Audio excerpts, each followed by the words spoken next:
Dans l'histoire de ce soir, je me suis inspirée d'une créature du folklore japonais, le Jinmenken.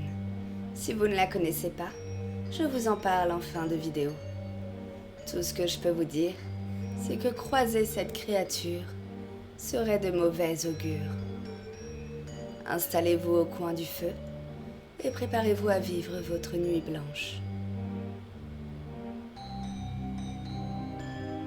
Le Jinmenken. Atsuko Onishi est appréciée et respectée dans son village. Elle est mariée à un soldat reconnu pour sa force et sa bravoure, parti au front depuis plus de 10 ans. Atsuko attendait chaque jour son retour. Les villageois venaient la voir pour la rassurer, lui donner l'espoir qu'il reviendra bientôt. Selon elle, les habitants l'appréciaient tant car ils voyaient en elle le reflet de son mari, héros de la patrie, courageux, serviable, protecteur, meneur, respectueux et respecté. Il manque beaucoup à ce village, qui maintenant s'accroche au reste du soldat. Atsuko le savait bien, elle n'était pas dupe, mais elle ne leur reprochait rien. Elle les rassurait elle aussi, leur garantissant le retour prochain de son cher et tendre.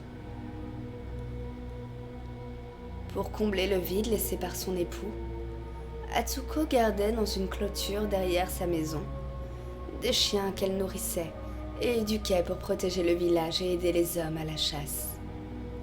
Ces chiens avaient pris une grande importance dans sa vie. Du matin au soir, ils lui tenaient compagnie. Elle se sentait en harmonie avec eux.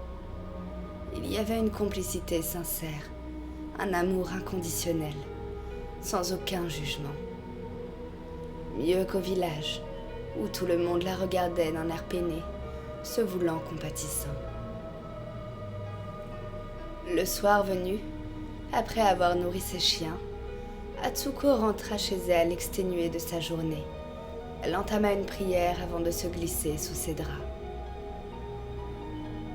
Mais cette nuit-là, elle fut réveillée par les aboiements de ses chiens, ce qui en temps normal n'arrivait jamais. Surprise, elle sortit de son futon et alla voir par la fenêtre qui donnait sur l'enclos. Elle ne vit rien d'alarmant, hormis que ses chiens étaient tous endormis. Pourtant, elle les avait bien entendus. Elle en était certaine. Le lendemain, elle questionna chaque villageois à propos de ces aboiements nocturnes. Mais aucun d'entre eux n'avait entendu un quelconque bruit cette nuit-là. C'était même plutôt une nuit paisible. L'incompréhension la gagnait. Elle refusait l'idée d'avoir imaginé ces hurlements. Et ce phénomène se reproduisit la nuit suivante, puis celle d'après, encore et encore. Ça devenait récurrent. Toutes les nuits, elle était réveillée par les aboiements de ses chiens. Et chaque fois qu'elle regardait par la fenêtre, la brise était douce et calme. Dès qu'Atsuko entamait un sommeil profond, les aboiements retentissaient. Son visage devenait de plus en plus marqué par les insomnies. Ses cernes et sa pâleur s'intensifiaient. Mais cette fois, les aboiements étaient si intenses qu'ils allaient jusqu'à résonner dans sa tête. C'était insupportable.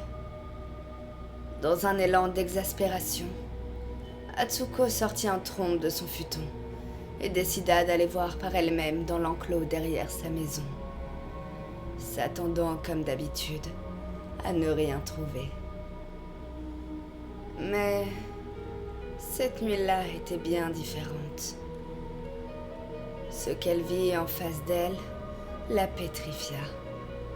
En plein milieu du jardin se trouvait un chien assis, seul dans l'obscurité. En s'approchant de plus près, elle remarqua que ce chien avait un aspect bien particulier. son visage. Son visage était celui de son mari. Atsuko, pris de terreur, se mit à courir précipitamment dans sa maison, fermant la porte derrière elle. Malgré ça, les aboiements résonnaient encore plus fort.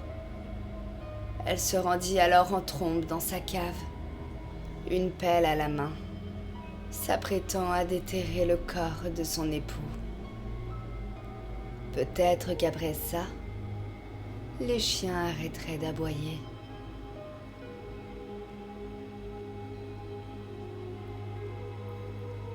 Merci d'avoir écouté cette histoire. Elle a fait référence à une créature du folklore japonais, le Jinmenken. Une créature au corps de chien et au visage humain, qui apparaîtrait la nuit dans les villes. Et leur but est peu connu. Bien que pacifiques, certains les considèrent comme des créatures démoniaques, d'autres comme des divinités. Il y a très peu de documentation dessus, mais ils s'accordent tous sur le fait qu'en croiser apporterait malheur à votre destinée.